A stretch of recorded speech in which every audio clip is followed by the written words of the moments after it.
Hi there, I'm Ashley Bullington, and you're watching The Warmup, presented by your local North Texas GEICO agents. Regional finals are this weekend, so only the best of the best remain.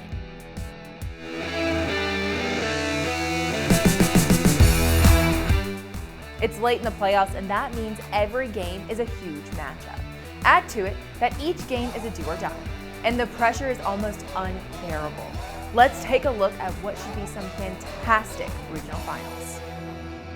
Let's start at McKinney ISD Stadium, where South Lake Carroll will take on Duncanville on Saturday at 2:30 p.m. Under Riley Dodge, the Dragons have only lost one game, to Duncanville. Carroll went undefeated last year until they met the Panthers and lost 51-7. This year, they are 13-0 and are facing Duncanville once again. Quinn Ewers has been a sophomore sensation and a true leader for South Lake Carroll as the offense has flourished even more this year. However, not many can move the ball at ease against the Panther defense. Both teams have a solid running game, but can the Dragons find a way to turn it into points? Should be a dandy in McKinney. The 6A Division I Region II Final. Prosper takes on Rockwall at the Star Saturday night. If you want to talk about unsung player, you have to talk about Prosper's Jackson Berry. He's averaged almost 270 yards and 3 touchdowns per game in the playoffs and has had pinpoint accuracy on his passes. Rockwall used its defense to win last week, but is known for their offensive prowess. Despite an injury to running back Zach Henry, expect the Jacket offense to make some moves. The hottest team in the playoffs has the hottest player in the playoffs. That's the Jesuit Rangers and running back E.J. Smith. Most thought Smith would be used sparingly in the postseason because of a broken wrist. If sparingly means he would score 11 touchdowns and 3 playoff wins, then yes, Smith was used sparingly.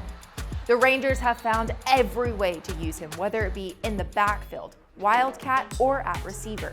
And Emmett's son has earned their trust.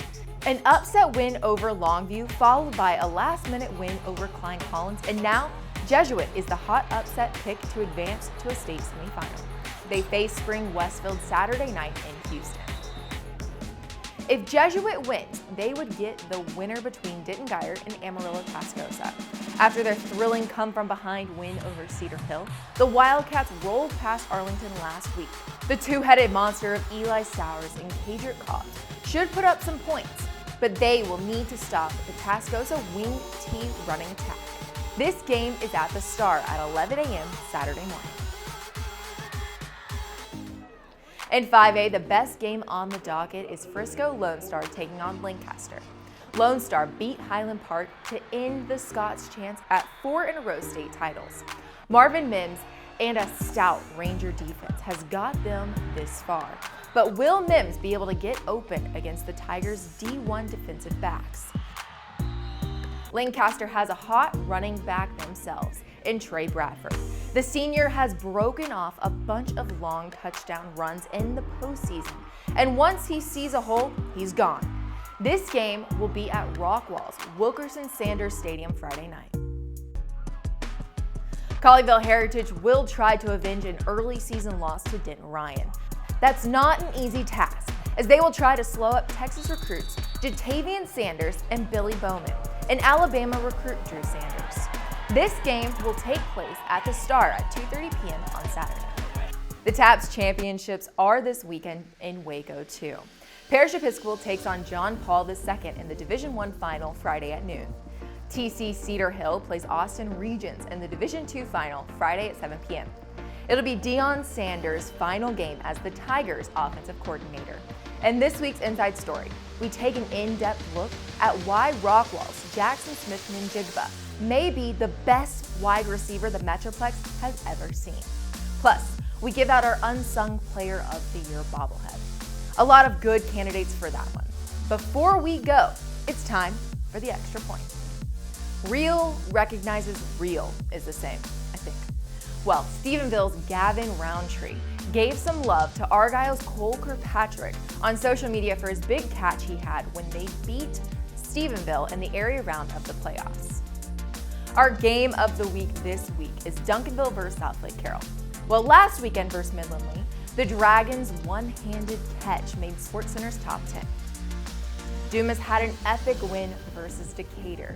We didn't have the highlights, but we found their game-winning field goal with their celebration attached to it. That's all we have for this week's episode. To stay up to date with all things inside high school sports, follow our social accounts. We have Facebook, Instagram, Twitter, and YouTube. That'll get you ready for the highlight of the sports weekend. Wingstop Inside High School Sports, Saturday at 6:30 p.m. on NBC5, hosted by Pat Jones. Thank you for watching The Warmup, presented by your local North Texas GEICO agents. To find the office nearest you, go to geico.com/DFW. I'm Ashley Bullington, and I hope you've gotten warmed up for the regional final round of playoffs.